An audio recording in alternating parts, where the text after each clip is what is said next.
Welcome to the iHemp Hour. My name is Dave Craybill. I'm with iHemp Michigan. iHemp Michigan's mission is to educate, inform, and promote the research, development, and cultivation of industrial hemp here in Michigan.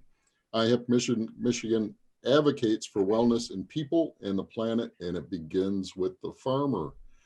Farmer Blaine Bechtold, you've had a busy week, haven't you, buddy? Hey, we have been spending some long evenings and burning that hemp oil fuel to long hours in the evening to get everything ready for this weekend. We are so excited about the being able to put this expo on and share all this information with everybody this week. So going to be wonderful. Absolutely. Yeah. We're looking forward to it. We are. Yep. Want me to share a few notes right now, Dave? Yeah, do you have any news to share with us? Just a little bit of news. I don't know if anybody's heard or not, but USDA came out with the final rules, which has made an interesting week. I'm on page 25 of the 301-page document that has this. So it's going to take me a while, but I will get through it. It's interesting. I'm going to give kind of a summary of Hemp Roundtable's comments in a little bit here, what they have. So I think they're the ones that probably have best had a handle on this and can give us the best short synopsis, the cliff notes, so to speak, on this. So, but they, excuse me. What's interesting is over the last comment periods that USDA's had, they had over 5,900 comments, almost 6,000 comments on the hemp rule. So way to go, everybody, for putting in your comments. And it certainly has shown in what USDA has looked at here to make these rules more usable and friendly. And I think some things they preempted some things here for in the future too. So right now, the rules become live, so to speak, March 22nd, 2021. There's a 60-day period they have from when they post them in the Federal Register to when they actually become law, so to speak. So we'll look forward to that date when all this stuff comes to be there. So again, I said it's a 301-page document. So there's just a few things in there. Let's see. So U.S. Hemp Roundtable summarized some of the changes it has identified to date from USDA's previous IFR to the final rule. The final rule still insists that only DEA certified laboratories test the material, but it delays enforcement of this provision until December 31, 2022. Not really a problem here for us in Michigan.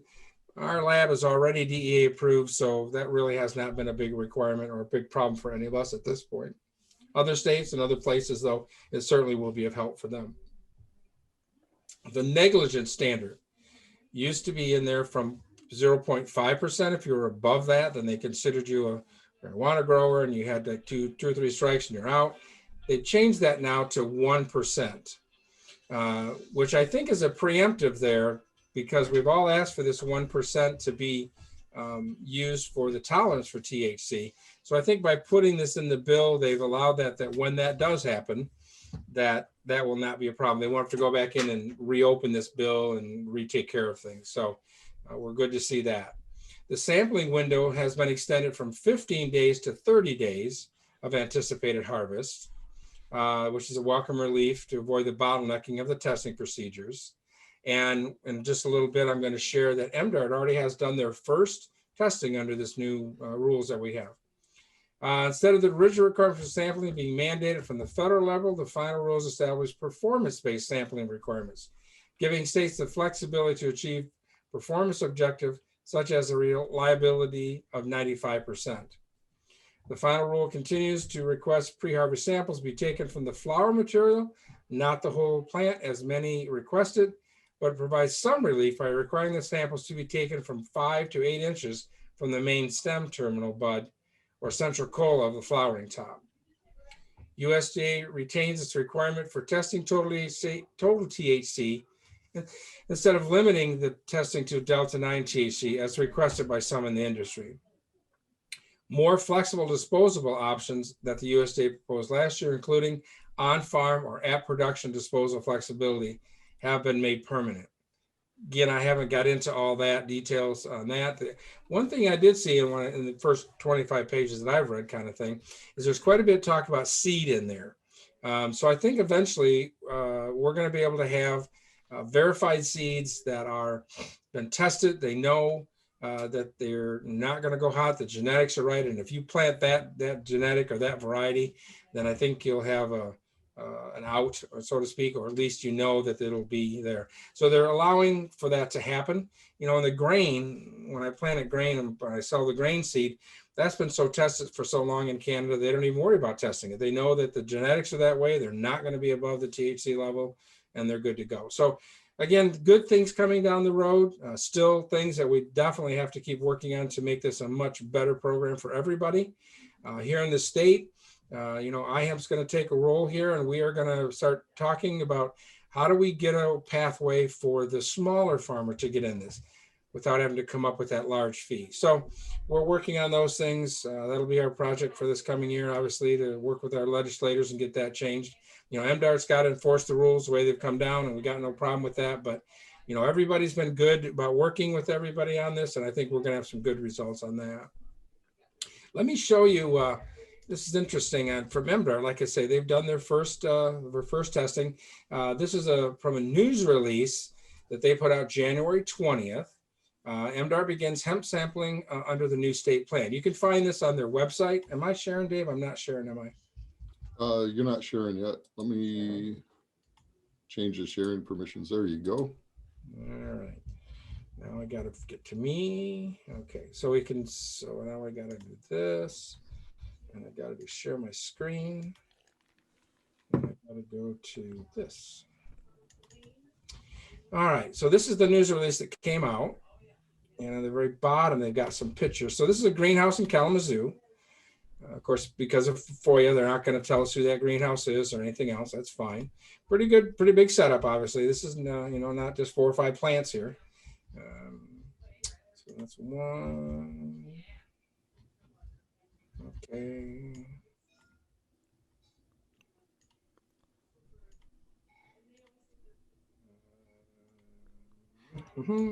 Is that a slideshow you're thinking? No, it's not. And I'm trying to get back. I'm trying to get back. You hit your back button. I got to figure, yeah. Just sometimes it takes me a while. That's okay. You know, I'm not the sharpest crayon in the box some days. So this is the plant there that they're looking at. And I was talking to Dave a little bit before we come on the air here about, you know, that doesn't look like it's much of a developed bud there. But remember, now they've got this 20 days. So it'll develop quite a bit in 20 days. So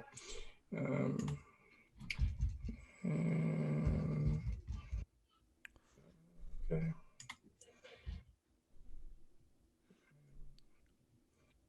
And this is the gentleman that has taken the samples, looking at them and writing things down. I want to get to is where here we go, collecting the hemp sample. Here we go. So this is what he's actually doing there. Actually put it in a bag there, and you can see where he's taking it from. He's not taking it from the very top up here. Probably they do some, but at some point in time, we'll have more discussion with them on that. And there's one more picture here. So same one. So nice to know they're sharing this information. They've got it out there on the website. Again, it's a news release. Everybody should have got that notice on that, you know, if you're signed up for the MDART stuff. So that should be there. So let's see, a couple other things that we want to share. Okay, we can stop sharing my screen, Dave. You want me to? Yeah.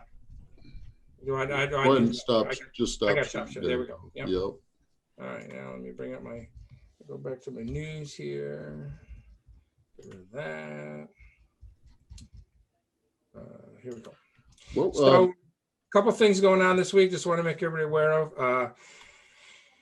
Let's Talk Hemp podcast. They're started back up again for their 4th season. They're actually starting today. They have a really great topic for those that are involved in the food industry with this. They're going to talk about hemp, the superfood. And Chad Rosen, who we had on last week a little bit for Victory Hemp, he's going to be on that. Morris, of course, is the host of that show. Morgan Elliott and Ann Rose is also going to be on there. So it's on Spotify, iTunes. I don't know how the podcast, they don't have a date, they don't have a time on here. So I'm not sure when it becomes available. But for those of us that are involved in the food part of this, I think that's going to be a really, really great topic on there to have. So. And of course, the main thing that's going on this week really is going to be the big show, the Midwest iHemp Expo. So The big shoe. the big show. Really big But shoe. Mike, you've probably got some good stuff to share with us today too, right? Yeah, a little bit from the cannabis world. I'm the editor of the Michigan Marijuana Report, the cousin of hemp, as it were. And one of the things that everyone's been wondering is federal legalization, if it's going to come, or at least descheduling marijuana as if it's tier one, class one drug, or lowering it, or just eliminating that altogether, because that will really open up things for everybody, for banking and everything else. Anyway, long story short, the new nominee for the Democratic National Committee is probably a familiar name to most folks, Jamie Harrison, who ran for Senate in South Carolina against somebody who's not particularly in favor of legalization, Lindsey Graham. And so Jamie Harrison is in favor of that, with the Democrats now in control of the Senate, the House, and the presidency, or at least for the next 2 years. A lot of people are really optimistic that legalization will move forward, or descheduling, or whatever they end up coming up with. The other thing that came out is that the social equity program that's been talked about a lot by the Michigan Marijuana Regulatory Agency, they came out with some final recommendations for the Racial Equity Advisory Work Group, at least it came from them. The point being is they're trying to get more people of color involved in the marijuana industry, because if you look at the people in jail, it's a much higher proportion of people of color in jail for marijuana offenses or something related to that. And so they're trying to come up with a way to have other folks that are not white be able to have the money they need and the program that they need to get into the business, as it were. Because as we all know, it's going to be huge. We had Andrew Brisboe on my show. He's the director of the MRA back in December. He predicted that this year alone in Michigan, the legal sales would be about $1.5 billion, and the following year would be maybe $3 billion. So it's a huge industry, growing very fast. And so good news on all these fronts. Excellent. Excellent. All right. Thanks, Mike. Appreciate that update. And Blaine, you have some special guests with us today. We do. We want to invite Mark. And Mark, I'm not sure who your guest is there with you, but it's my partner, Ken Miller. Hey, Ken.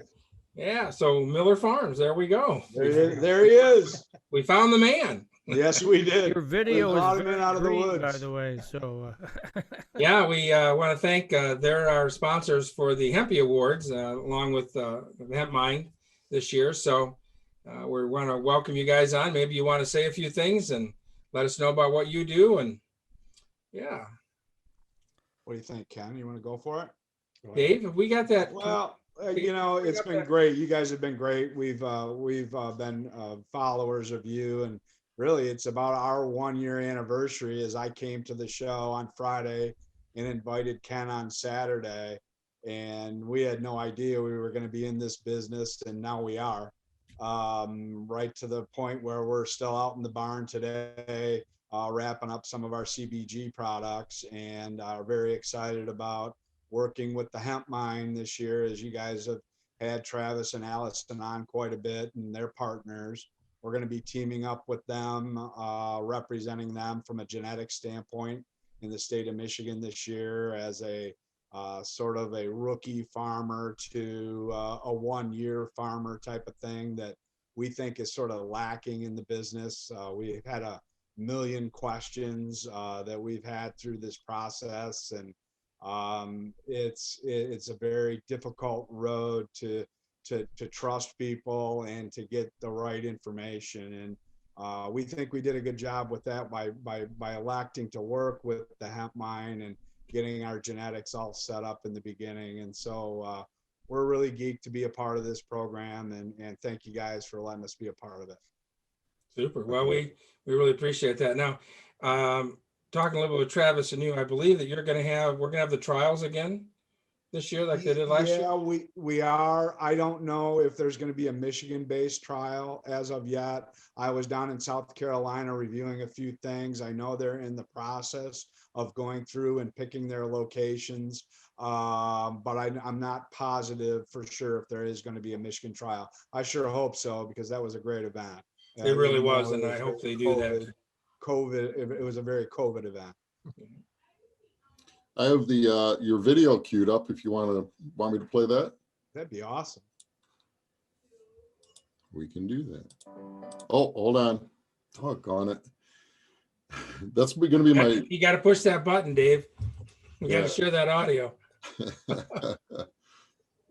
Come on. Remember, That's all I right. wish there was a You gotta setting hear where it. I could- Practice makes perfect, Dave. So you would think, right?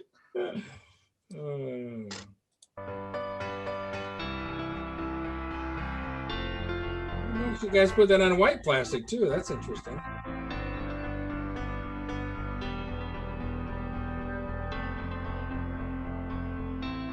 There they are.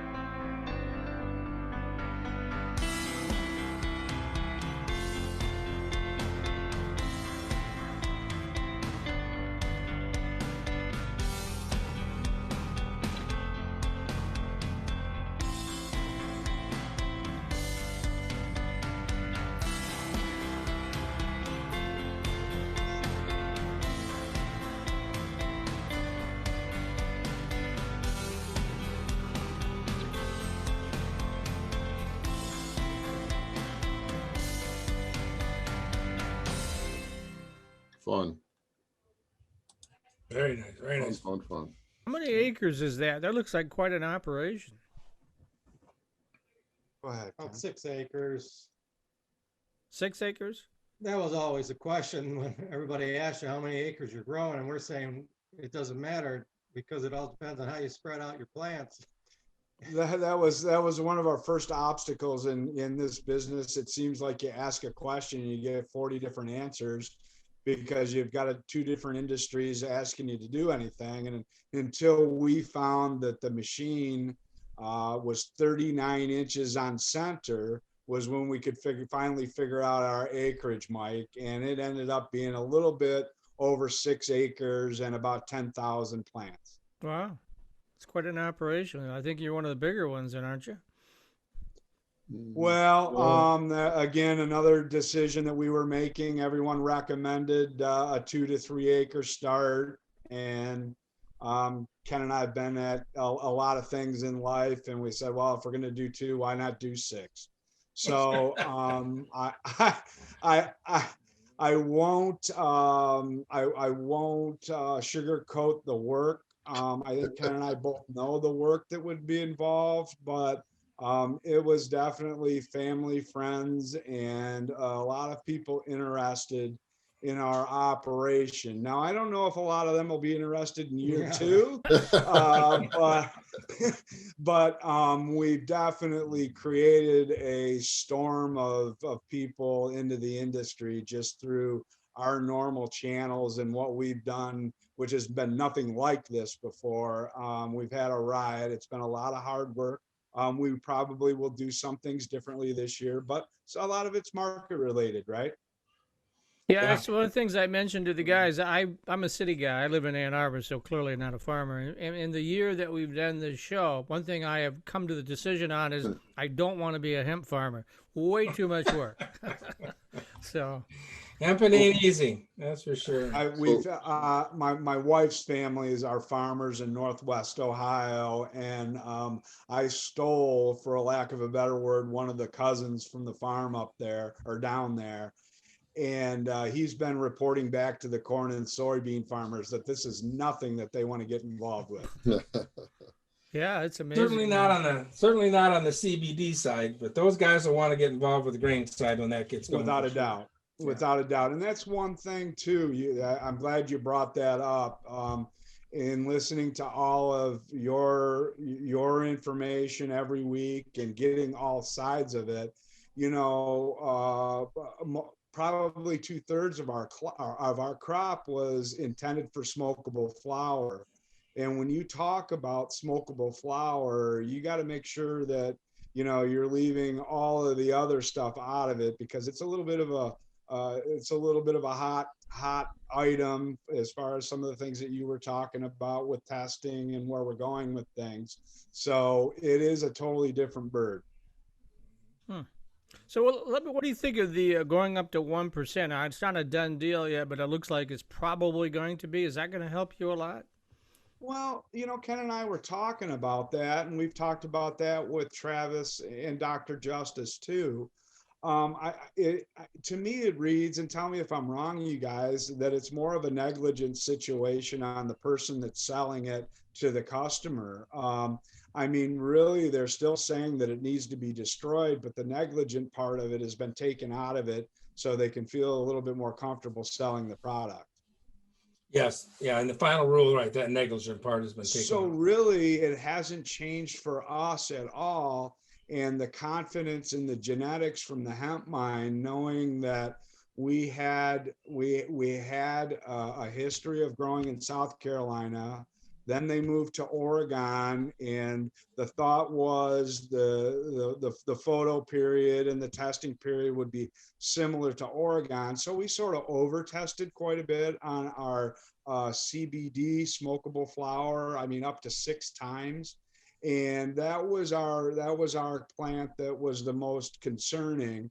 But we hit it right on the mark in the week that we were supposed to hit it in. And now that's not guaranteed for the future under, different growing conditions, soil, those types of things. But I think, again, Mike, I don't know how much it changes the landscape other than being able to get our product to the consumer easier without the middleman feeling like somebody's going to come in and give them a problem.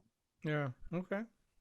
Mark, I have a question for you. When I find myself more times trying to talk people out of growing than into growing, what did for the reason, do you have it sold? So 6 acres, it's a big financial undertaking, all the labor involved. Did you guys have a big chunk of yours sold, or are you doing it all on spec? We found that the advice of don't go into this business without having a contract is really fruitless. If who's going to trust a rookie farmer? Yeah. And with our going around the state and talking to processors and looking at dirt and mud and rocks and the way things were processed a year ago, we felt that we were just going to do the best product we could. And it's speculative anyhow and not cut any corners. And so we have 2 small contracts right now that we're doing with our smokable flower. We've produced a byproduct that we didn't even know we were really going to have out of our CBG crop, which is a keef product, which runs 60% CBG, which is what we're processing now. And there's a pretty positive market on that, and we've sold some there. And I think that we are always had in the back of our mind that this was going to be something that our families wanted to do, that they wanted to get the message out about the health of this product and how it can help people like Ken's dog. We've seen it do miracles. And with that said, we took most of our biomass and we're getting crude made there. And so we're slowly going through the process of getting most of our product to an end consumer. So I don't even think it's time to evaluate that yet, Dave, because we're taking a long-term approach to that. Now, like I said, that may really affect what we put in the ground this year to sort of catch up or predict what might happen. But we're not completely happy with the amount that we've sold, but we've made some really good relationships, and I think the inroads are there. And that's Ken and I's background anyhow, is creating relationships, and we think if we stick at it that we'll start seeing a little bit more return here in May and June when we're starting the growth of next year's crop. Yeah. And I think the lure initially was, oh yeah, we can get rid of this fast and make a quick buck. But we're finding out that's not the case. Yeah, there's just You so gotta much be biomass patient. on the market. Yeah, the market, the flood of the market with the product, and you just got to be patient and kind of find a little niche to get into. As a lot I of see in the people video have. there, you guys planted on white plastic. When I grew CBD 2 years ago, we did the kind of a test between white and the black. And what did you find? What did you find with the white plastic? Did you like that? Not like that? Well, we were kind of advised by some of the nursery growers that the black actually would be too hot in the summer months for the plant, and the white also offered a reflective where it reflects the light back up into the plant from the sun, which helps it to grow even better. Okay. Well, good. Well, guys, thanks for joining us today. We appreciate that. Thanks again for being our main sponsors for the Hempies Award. That's going to be a lot of fun. I know Scott Clow is going to be our MC for that, so we're looking forward to that. We have our special guest, musical guest, that's going to join us, and that's going to be fun. So yeah, we're looking forward. That's going to be a lot of fun, and I know that's going to continue on in future years with everything. So thanks, guys. Appreciate it. Well, thanks a million, guys. All right. All And right. stick with us there. Yeah, don't go anywhere. All right, Dave, what do you think? What should we do? Should we give him a tour? Yeah. Hey, I want to introduce my partner and friend. He's also the co-commissioner, right? Yes. The co-commissioner of the Eclectic Hockey League. Jeff gets okay. involved with me at all my enterprises. If anybody knows me, hockey was my passion before hemp. But so Jeff's the brains behind all this. I lean on him heavily. So Jeff, why don't you introduce yourself, your company, and Don't forget to unmute. Yeah, thanks. Dave, I'm not so sure. And on the commissioner of the hockey league, I always told people I'm the assistant to the commissioner, not the assistant commissioner. And just for the rest of you, so you know, that's just so I wouldn't have to listen to any of the bitching that takes place. So it's hey, beer I'm league just hockey. It's a bunch of adult men and they're babies. Yeah. So yeah, this is great. So we're working with iHemp Michigan to we're the behind the scenes team putting on the Midwest Industrial Hemp Expo that's coming up this weekend. We've built the entire back end, the website, all the mechanics running behind the scenes. I have a team that's ready to handle customer support if there's any needed. Things are laid right out. It was kind of tight. Every once in a while, these two guys hand stuff to you at that last minute, and you biting the nails, and maybe one sleepless night or two. Well, you guys have done an awesome job with this. I mean, I can imagine it, but I just can't imagine the work that you really guys excited. So when we first started, when the COVID hit, and we first started doing convention hosting for people. We were kind of new at it and everything, and we did it. But I'll tell you, the product that we're delivering for the iHemp Michigan team on this expo is leaps and bounds ahead of where we started. There's not even a comparison. This is a high quality, and my team's very anxious to get this weekend over with and have a lot of happy expo goers. You want to share the lobby? Or you want me to share? Yeah, if you could share, Dave. I didn't have anything queued up. No problem. You caught me off guard. So while they're getting all that ready, I'll give you a little bit. You can see Dave and I's background. Here's some of our great sponsors. We have the little bottle down there that looks like a bottle of Maker's Mark. Really is from Sutton Wheat Farm. That is maple syrup with CBD in it. Over on the other side with the H, that's HOH, Hypnotized Hops. They're one of our sponsors. Then we have the Hemp Mine, of course, and we've talked about Miller Farm. Again, thank you guys for all your work there. Varitus Laboratories, and also the Midwest Hemp Council. If I move my head, I guess you can see that. There we go. One way or the other. And then Neogen there is the other one, yeah. And then, of course, iHemp Michigan is also sponsoring. So. And then I did leave off Dave said, introduce yourself and your company. So I'm Jeff Dennings, and the company is Advantage Intelligent Marketing. We handle the marketing from every touch with the customer is our goal.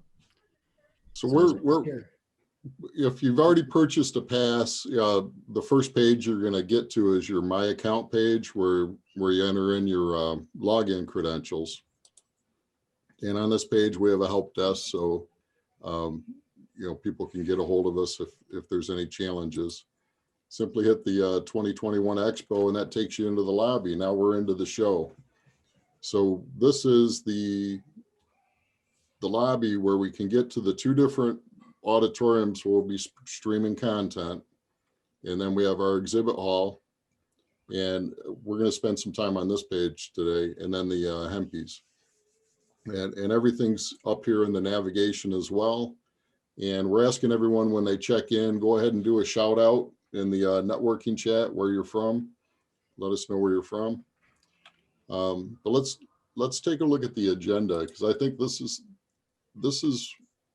just, I'm just blown away at the content again. Last January we had 52 speakers, I think, and we were like, oh, we're never going to have that many speakers again. Well, we're creeping right back up there, So, but the cool thing is that everything's going to be recorded, and you can come back in all year and consume the content. So Blaine, you want to walk through the agenda? Sure, absolutely. So the very first thing on Friday we're going to have at 9 o'clock is going to be MDART. They're going to give us the update on how to grow in Michigan, what you need to do. They've got a lot of content in their booth that they're going to share out. But that's the very first thing that we're starting with. Gina's, I think, is going to have Molly Mott on too. Molly's going to be taking over for Gina as she retires this summer. So that'll be the first thing. And we've actually done this kind of in a specific way because, this is a Midwest area. And so other people, different time zones. So we're starting them first and giving them an hour to be able to get all that information out and answer those questions. And then we're going to switch right over to Dave and I are going to do the welcome for everybody to come on in. We'll probably talk a little bit about how to navigate, get around things, and the thank yous that we need to give out to people, because there's a ton of people that make this happen, and we want to make sure everybody thanks there. Then the very first session we're going to have is going to be the hemp phytoremediation. That's going to be Dr. Jesse Miller from Neogen. A great talk on how that plant can help us and how to remediate the soil. And then that goes from as I said, 10:15 to 11:15. And then 11:30 to 12:30, we're going to have MSU is going to talk about the hemp and CBD and grain trials that they did last year and be able to share that information out. I think everybody's going to find that interesting. Like we talked about before, genetics are going to play a key, especially in the CBD area, to make sure that we're staying below that 0.3% for this year anyways, as we move forward. So great situation there. And then let's see, then we jump over to at 11:30, we also started, there's two different auditoriums here. There's the iHemp Michigan auditorium, and then there's a Veritas Lab auditorium. And so then we're going to have Dr. or Adam Rosenberg is going to talk about health and sustainable production of medicines from hemp. What's coming down the road, what we have now, those kind of things. Of course, now we got to kind of give a disclaimer here, right? A lot of stuff has to be vetted through good scientific research before we can make claims of what it will and won't do for people. Excuse me. Then we're going to have a really good roundtable discussion with MSU and all of these people here that have done research with the hemp this last year. Of course, a lot of you are pretty familiar with Marguerite Bolt. She's been on a lot of issues and still doing things. And Eric Anderson, who's been very good with getting the hemp out. Kirk Thalen. Phil, he's from the University of Illinois. Philip. And then I don't know Esther, but it'd be good to get to know her. And Ryan, I don't know Ryan very well. So, but James put together, James D. Decker has put a great team together there. Going to be a good conversation, a good way for you to get some questions answered around on that. Yeah, that database is going to be valuable, and they are continuing that database, I believe, this next year. So if people want to participate in that, they'll have the opportunity. I think they'll probably talk about that as well. Now, again, I want to give another shout out to the Midwest Hemp Council. If you see over here, Dave, they click on that exhibit halls. That's how they get in, right? Yes. Okay. So anytime you can click on that, get in there. Yep. We'll do Let's that. see, that takes us to the next. Oh, and then which is a highlight, really a big highlight here. Gary Schuler is going to talk about the future of hemp and household and industrial products. Gary's been real instrumental in the last few years of working with a lot of the plastics industry and moving.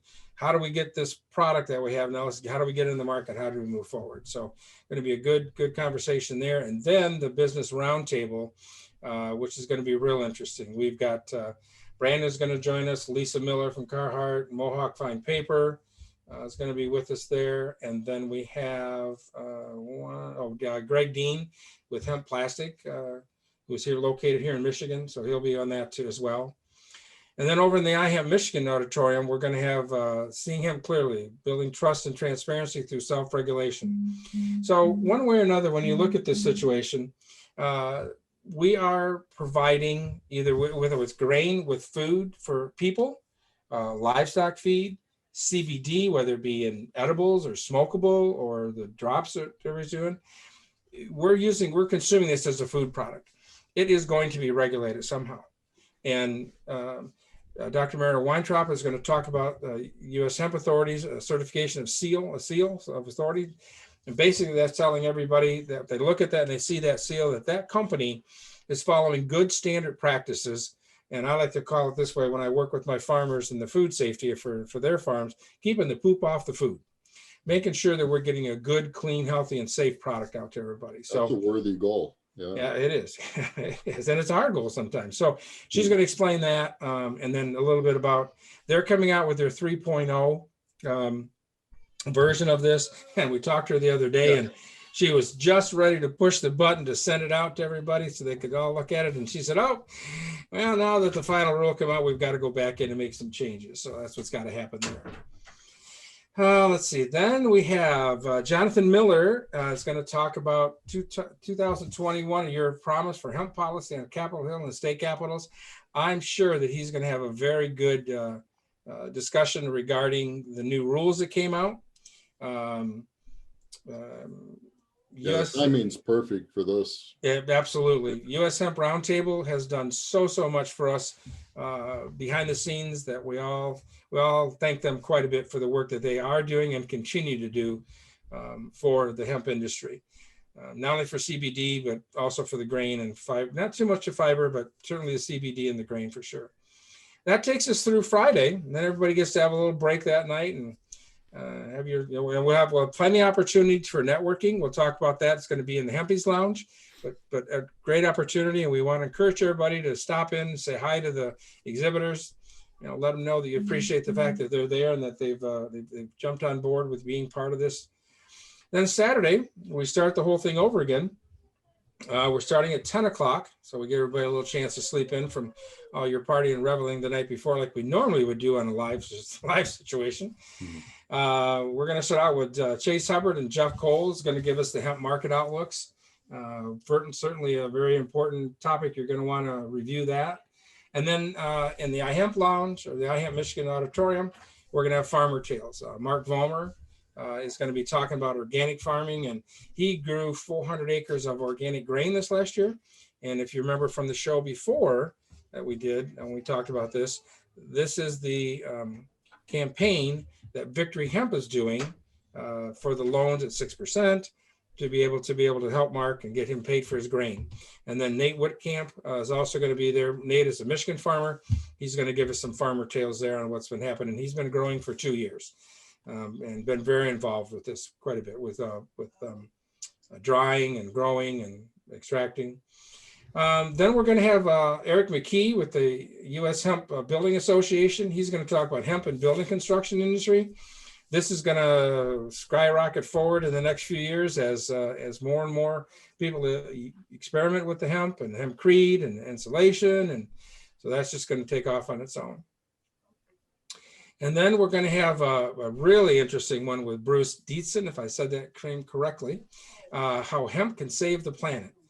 Bruce has been involved in a number of years with doing hemp, and he's made not only one, but we found out the other day, 2 hemp cars that he has. So real interesting talk. He's going to talk about there about what's going to happen in the future and what we can do with the hemp products. And then we're going to have James Vesper is going to talk about hemp and carbon sequestration. We know from all the things that you've read and everything else that hemp is a huge, huge sequester of carbon. That's going to be really important as we go ahead. And I think a big market that farmers are going to be able to use to raise some more income from just growing the hemp being a carbon sequestration, because a lot of companies, as we move forward, want to become to a neutral carbon. And so they're buying credits from farmers to do that. So we're looking forward for that on there. And then Peter is going to talk to us a little bit about water your plants on demand. That's on Saturday at 1 o'clock. We've had Peter on the show before, and basically they have a system with irrigation that the plant itself tells it when it needs water, and it draws it off of that system. So be a great talk there again, where one of the themes, the main theme of this is a sustainable planet. So what a great way if we can cut that water usage down. Then Marty Meehan and his cohort's going to be on to talk about hemp fiber, where are the markets. Marty's going to talk a little bit about the co-op that they've started, Heartland Co-op down in Indiana. So he's going to share that a little bit with us. So we're looking forward to a good friend Marty coming on. Then Lori Putt is going to talk to us about building your CBD brand from field to shelf. We've always talked about, a lot of people say that you need to kind of maybe be vertically integrated to make this work for your farm and your operation. So Lori's going to spend a little bit of time talking about that, how to do that, what things we need to do, labeling, all those kind of fun things. A great opportunity if you're thinking about, moving ahead and vertically integrating more, or getting your product made into the distillate and the isolate and the crude, and then how to move that forward and how to market that product out. And then we have hemp as a livestock feed. Hunter Buffington is going to tell us about where we're going with being able to use the grain in livestock feed. Right now, you can do your own feed to your own animals, that kind of thing, but it can't go into the market. But a lot of stuff happening very quickly behind on that. And I think I'm hoping within another year, we're going to be able to grow this grain as a livestock feed. And then we're going to conclude with a really fun little party Saturday, January 23rd, starting at 6:30 p.m. with the social networking part, and then 7 o'clock for the award ceremony. So we've had a number of entries that have come in, so it'll be fun. We have some photos. We have some stuff that was done in food category. And I can show, Dave. And Oh, the bowl. Yeah, the Hempy Award. Well, let's go to the Hempies. So Squire Babcock down in Kentucky has made our awards. They're really, really cool. This is hemp wood made from Murray, Kentucky.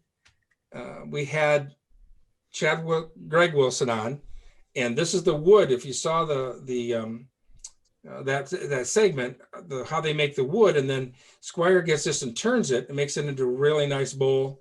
They've got bands on it there, so gold for first, silver for second, bronze for third. So we're really excited, and so it's a hemp product. So we're actually able to do that. So we're looking forward for that, and we want to thank Squire for him being able to turn that and make that up for us. So can you eat your cereal with hemp hearts out of that if you want? You certainly could. They're not real deep, but you can certainly put a very nice handful of hemp hearts in there and just munch on them that way. Well, that's what I was thinking. Absolutely. Like who you can? You're going to put M&Ms in there, right? Well, you can do that too. Mm-hmm. Yeah. Mm-hmm. Yeah. Yeah. Don't forget to buy your raffle tickets for the Critter Barn. We're supporting the Critter Barn this year through the Hempies. So that information in the fundraiser is all explained here on the Hempies page. You're gonna have to tell me what that is. I don't know what the Critter Barn is. So. Okay, so the Critter Barn, I've been involved with them for a number of years. I was on the board for a while too. They are a farm, small farm down in the Zeeland, Holland area. that serves over 100,000 people a year come visit this little place. And yep, there you go. Yep. And this is a little thank you now. Yeah. So they've been in business for a long time. They have school kids that come there. They do summer programs there. Just a lot of great stuff. And they teach kids about agriculture. That milk doesn't come out of a carton, it comes out of a cow. And your McDonald's, when you go to get your little breakfast sandwich in the morning, a chicken lays that. So great thing that they do with informing people about agriculture and making them understand that this doesn't happen. It comes off the farm. And again, they've really been a great resource for farming. And we're talking about this year, they're moving to a new facility that they call the Critter Farm now. They need more space for one, and also it's a safety issue. Where they're at right now, it's really a safety issue with people, because so many people come, they have to park across the street and cross a busy road. And anyways, we're working with them this year, and we're probably going to have a small hemp plot out there to be able to we'll probably just do the grain and fiber. So they don't get too freaked out when they come and see the other plants growing there, but we'll certainly talk about CBD. So we're working with them in order to be able to, right now, teaching the kids about hemp and all the uses that hemp can be for everybody. So we're really fortunate. So we've got a great, if this is a whole packet there, if you see that picture, we asked people that put in for the Hempy Awards to give us one extra product or so that we could use for this raffle. So what we're going to do is there's well over $500 worth of product here. And so we're going to sell raffle tickets, 1 for 10, 3 for 25, and 10 for 50. And then one winner is going to take this whole packet. And I don't know if we got a list of everything there, but so that's going to be a wonderful, a great way to, a chance at winning something that's really valuable. You're going to use this and then also be able to help out the Critter Barn. We really are fortunate for that. Huh. Yeah, and then our special guest is going to be, we're going to be giving you a little sneak preview here. Because I don't even know who the special guest is. Should we sing along? We've got the lyrics right here. Yeah, we could. I don't think I could do as good as he does, though.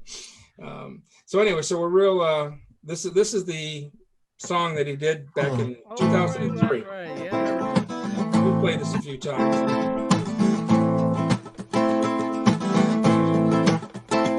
I want to tell you all a little bit about a plant I know that can save the world. It grows long and tall and has flowers that can make your mind swirl. It's a funky plant with a fiber that is resistant to rain and mold. It's the strongest plant fiber known to man, the best rope you'll ever hold. We're really excited the fact that he's going to be able to join us and do a song and help us out, help us make it a really fun party there. So, what I'm hearing is Dave's going to do a duet with him. Is that right, Dave? Or is that fake news? But it's funny. We, he's in the jungles of Costa Rica and, living off the land. And so you have to get a hold of me in the daytime, kind of thing at first. And it's like, okay, we'll see how this can work. And then, so we do a Zoom meeting with him, and he's dressed exactly the same. I said, Matthew, your wardrobe hasn't changed at all. He says, oh yeah, it has. I'm not wearing pants. So he's got a quick wit, so. But he actually put a shirt on for us and did a really good recording. He's going to join us at the event, and he's a good advocate for the plant and people. So I think it was a perfect fit. I'm real excited to have him part of it. All right. And we want, there's one other sponsor up here, one of our media sponsors that we don't have on our screen. We got to get there, but we want to give a great shout out to Hemp Today, digital newsletter that comes out. We made a good friend overseas here, and we'll be certainly carrying a lot of stuff about what's happening over there in the future, but we want to give a shout out to we're going to have a party at the castle in Poland. Sweet. We're going to do. Yep. Maybe we should do is like we'll sell tickets like they do like for those travel things. We'll just put together a trip. Yeah. I'm in. Just throw that out there. So Veritas. Mm-hmm. man, I'll learn that eventually. Veritas. Becky gave me a bravo shout on that. Laboratories. Yeah, she's probably gonna be throwing things at you to hit me, but big supporter. The guys in Lansing, their lab, can't say enough good about them. Neogen, they're developing some cutting edge testing equipment. Hemp Today. So, and of course, Midwest Hemp Council stepped up. Yeah, and, really thank them and so our exhibitors are ready and waiting. We have the place set. And we're on the countdown. yeah. They're gonna go. So why don't do you make talk sure a you little stop. bit now? People can still sign up. How much Yes. does it cost to sign up, and where do they go? And tell them all that jazz. Yep, great. Yeah, so just midwestihempexpo.com, and they have to purchase an expo pass, and you'll find the links right here. $100 for a non-member, and then I think your members get a discount. Members save $25. Okay. And it gives you access to the event all year. And one of the cool things we've done, all of the booths, we're taking all the conversations into a forum where we're going to be able to hold long-term conversations. Instead of keeping everything in a chat that goes away, we're going to start building a dialogue, and that content the forum content itself is visible to the world. You can only post in there if you're a member of the expo, have an expo pass.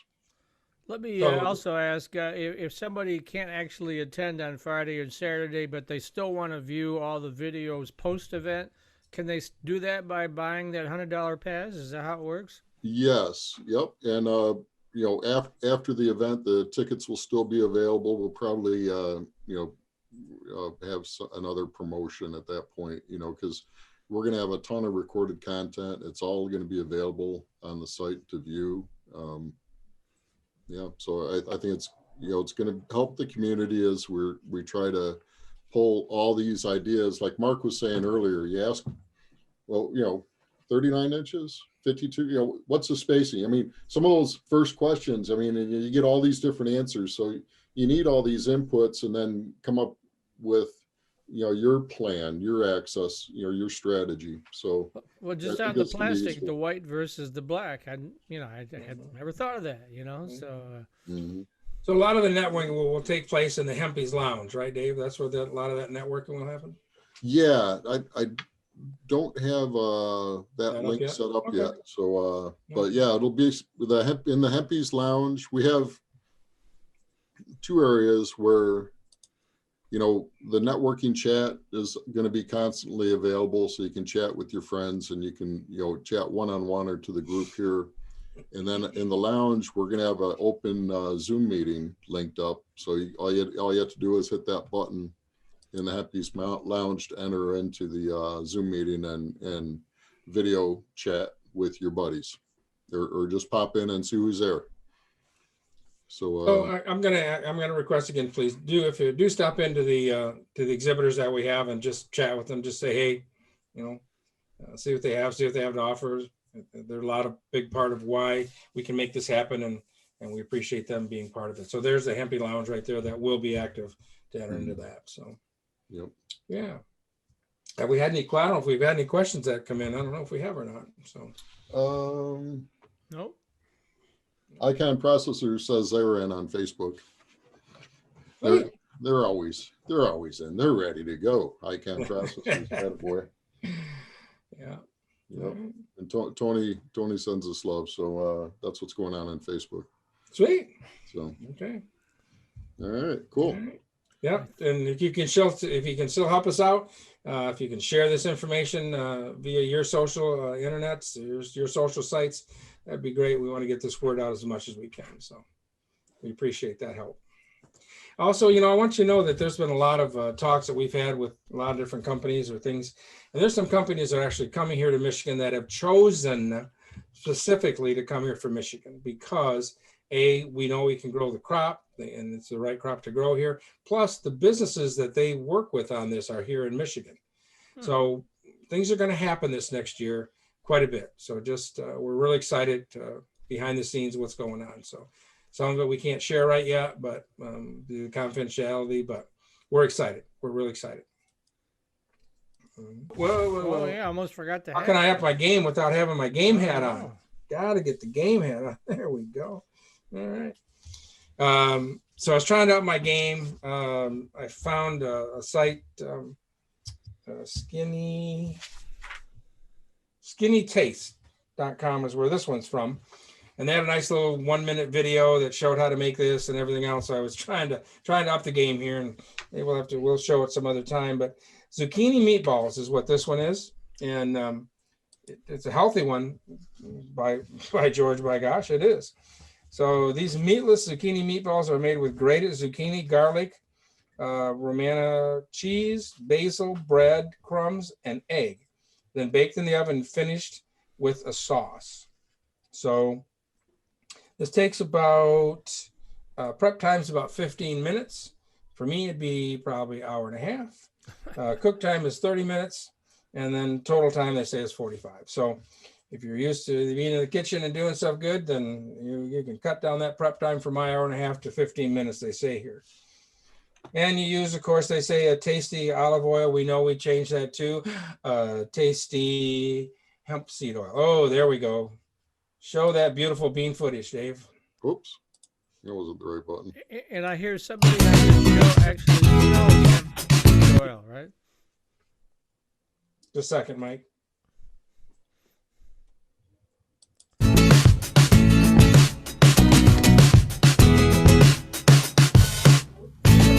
You can pretend that's Becky doing that. Because my hands are a little rougher than that. Can you move that fast, Blaine? Yeah. Cuts that prep time down. Yeah. Well, they look kind of like the same size as my chocolate balls. But Yeah, pretty much. yeah. There's a little tasty sauce you put it in. Oh, wow. Oh, yeah, it's making me hungry. Yeah, it is lunchtime. And this will be tried here really soon.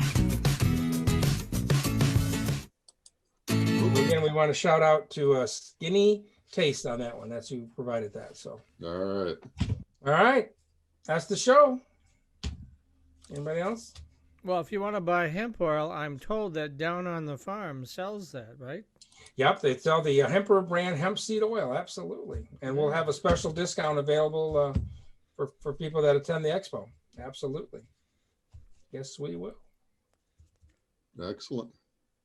You should probably tell your web guy Probably. about that. Yeah. So he knows to put that code up there. Sooner rather than later. Thanks, Blaine.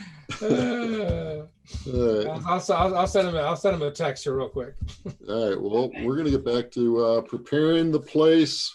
Look forward to seeing everybody tomorrow at the 2021 Midwest iHemp Expo. Wish it were in person, but this is going to be awesome. We've got an international crew coming in to entertain and inform. So we'll see everybody there. Enjoy the fun with us, and we look forward to seeing you this weekend. All right. Nope. I guess we got one other thing. So next week, you don't want to miss next week's show either. We have Dana Distributing. Cole Gibbs is going to be on and talk about all the products that they are making with hemp plastics. And there was quite a list of things that I didn't get to in the news about companies that are making things now with hemp plastics. So it's coming, folks. It's coming fast. It's coming fast. All right. Hey, everybody. Thanks a lot. See you next Thank you. week. Peace and love.